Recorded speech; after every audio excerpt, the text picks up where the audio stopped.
1. Islam, Allah, Tuhan absolut. Dalam Islam, Allah adalah satu-satunya Tuhan, tidak beranak, tidak diperanakan, dan tidak menyerupai apapun. Ia bukan bagian dari alam semesta, tapi penciptanya.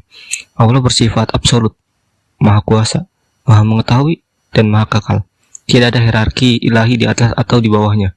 Malaikat, jin, dan manusia seluruhnya adalah makhluk, bukan entitas ilahi. Konsep ini menolak total politeisme dan antropomorfisme. Dalam Islam, menyamakan Allah dengan makhluk apapun dianggap syirik dan pelanggaran teologis paling serius. 2. Kristen, Tuhan, Trinitas sebagai satu esensi. Dalam Kristen, Tuhan dipahami sebagai satu esensi dengan 3 persona, Bapa, Anak, Yesus Kristus, dan Roh Kudus. Ketiganya bukan 3 Tuhan, melainkan satu Tuhan dengan peran berbeda. Yesus dipandang sebagai inkarnasi Tuhan di dunia, bukan sekedar nabi. Ini membuat konsep ketuhanan Kristen berbeda tajam dari Islam dan Yahudi, meskipun berasal dari akar yang sama.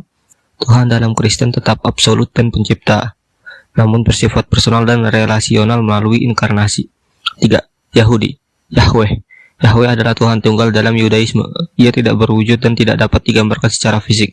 Namanya sendiri dianggap terlalu suci untuk diucapkan.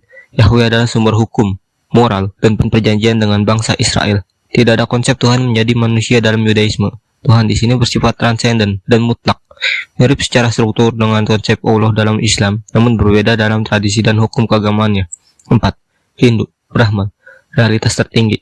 Brahman bukan dewa personal, melainkan realitas absolut dan impersonal yang menjadi dasar seluruh eksistensi. Semua dewa Hindu seperti Brahma, Vishnu, dan Shiva hanyalah manifestasi atau aspek dari Brahman. Mereka bukan Tuhan tertinggi secara absolut. Karena itu, Hindu tidak sepenuhnya monoteistik maupun politeistik, tapi lebih tepat disebut monistik. Semua berasal dari satu realitas. 5. Buddhisme, tidak ada Tuhan pencipta. Buddhisme tidak memiliki entitas Tuhan tertinggi atau pencipta alam semesta. Bahkan dewa-dewa atau deva dalam kosmologi Buddhis bukan makhluk absolut. Mereka bisa mati, terikat karma, dan tidak menentukan keselamatan manusia. Pencerahan dicapai melalui pemahaman, bukan penyembahan. Ini membuat Buddhisme secara struktural non-teistik. 6. Mitologi Yunani, Zeus. Zeus adalah raja para dewa, Olimpian, dan penguasa langit serta petir. Meskipun paling berkuasa, Zeus bukan maha kuasa.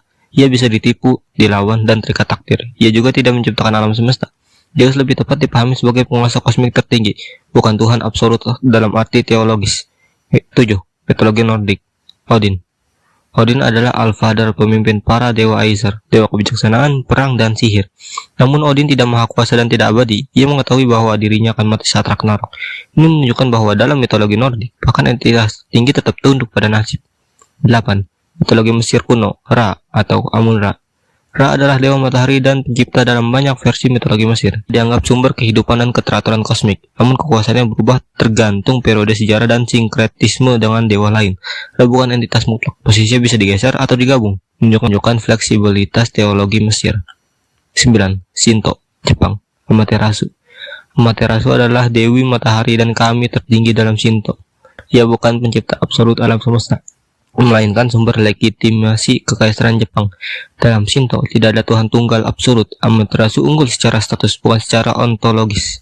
10. Kepercayaan tradisional Afrika, Yoruba, Olodumare. Olodumare adalah sumber tertinggi segala eksistensi. Ia jarang disembah langsung. Manusia berhubungan melalui perantara atau orisa. Olodumare bersifat transenden, relatif pasif, berbeda dari Tuhan personal dalam agama Abrahamik. 11. Zoroastrianisme, Ahura Mazda. Ahura Mazda adalah Tuhan tertinggi dan pencipta dalam Zoroastrianisme. Ia melambangkan kebenaran, cahaya, dan tatanan kosmik. Berbeda dari Tuhan Abrahamik, Ahura Mazda berada dalam konflik kosmik dengan Angra Mainyu atau roh kehancuran. Ini bukan politeisme, tapi dualistik moral, kebaikan dan kejahatan sebagai kekuatan kosmik nyata. 12. Taoisme, Dao atau Tao. Dao bukan Tuhan personal, melainkan prinsip kosmik tertinggi. Dao adalah asal-usul segala sesuatu, tidak berkehendak, tidak berpikir, dan tidak menghakimi.